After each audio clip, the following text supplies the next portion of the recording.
David Petrovic is on a mission to educate people on the realities of autism. Currently works as a middle school teacher here in Northeast Ohio, but he's also a national speaker. Just finished writing his second book, a children's book. It's called See Me, The Invisible Autistic Boy. David joining us now with his mom, Sandy, to tell us the message of the new book. Before we talk about that, I want to go back a little bit. So you teach in Chardon, correct? Yeah, at St. Mary Chardon. Middle school? Yes. Excellent. So I want to know how you wrote the first book. You know, how old were you when you said, I want to write a book about my experiences for people? Well, it started after I graduated high school, and my father had kept, insisting, because I'd been speaking for quite a while, sharing my message of just my autism and how it affected me and my message to people of all ages. And my dad was saying, just if you had a book out there, and could help you out with that. And also just my mother and I's story really has the potential to impact a lot of people. So my mom and I decided to just, let's do it. And our first book, Expect a Miracle, Understanding and Living with Autism, took all of my collegiate career to write, so really? 4 years, and we wrote it from the mother-son perspective of what it was like to raise a child on the spectrum, growing up on the spectrum. Her voice is more in the beginning because she remembers all the time from when I was a toddler, sure, when I was born, and the struggles of starting out. I didn't, so then my voice gets more vocal and my part becomes more apparent as we get halfway through, because I'm sharing my struggles of bullying,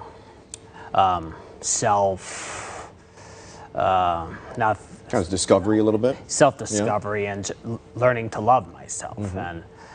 And just the message that not just for people with autism, but for all people, that as human beings, we all go through struggles and how we can all lift one another up by being there for each other. Growing up, did you not love yourself because of a diagnosis and maybe some of the challenges and the outside influences that were there? So kind of like the Kubler-Ross stages of grief, especially when I got to high school and I was going through being isolated and feeling alone and questioning my purpose. Is like, I didn't want to be me. I just want to be like everybody else. In other words, normal. But then fast forward, thanks to therapy and getting involved in various groups in school and in my community, where I was surrounded by people and mentors and peers who would become my friends, who were able to help me recognize that everything does happen for a reason and everything I've gone through has a purpose. Sandy, some of those early struggles had to be challenging as a parent, especially because you had two other boys as well, and this was your third, right? Right. Yeah. So and realizing, you were on track, and all of a sudden now you have a lot of more challenges as a parent to deal with. And I think the biggest thing was just the isolation that he experienced, and as a parent, you're pretty much powerless to help with that, and they turn to you for questions and, what can I do? And you don't have the answers. So that was kind of difficult. But he had such a spirit of resilience from little on. He was so coachable. Any intervention, anything I could think of, he was so open to doing. So he was just like the ideal person to work with therapy and, just support. Some of the behaviors and some of the insights that aren't natural with autism, the unwritten rules, can be learned. They just need to be taught. And he had some difficulties with the processing. They learn differently, they think differently. But if you present material in a way that they can understand and that clicks with them, that's the key. So that was kind of difficult, but you also see the beauty in the autism and the wonderful positives. And we really wouldn't have it any other way. He brought such joy to our family. You talk about the isolation. I know that's kind of the key to See Me, where it's the invisible person, and it's amazing. You see a scene with one of the pictures that's in there, and there's an invisible person kind of floating around the whole time. And so, talk about See Me and what that isolation means to someone with autism. Well, See Me was inspired, by the true events of what I went through in high school, where I was being rejected from every single lunch table I tried to sit at, and kids saying, "Go away, we don't want you."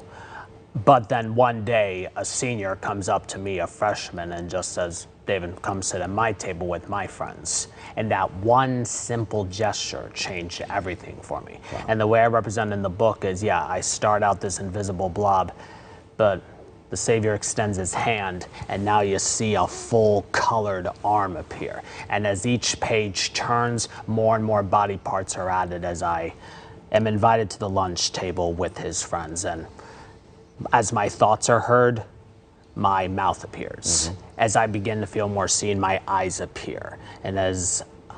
And kind of like the Grinch's heart grew three sizes, it's like before I'm fully seen in all flesh, my heart is fully grown and enlarged, because I'm finally able not just love for others, but the love for myself, where I truly... And that's the acceptance portion of this. If we can accept and understand and talk to people through these books like this, then you're no longer invisible and you can be seen just like everybody wants to be.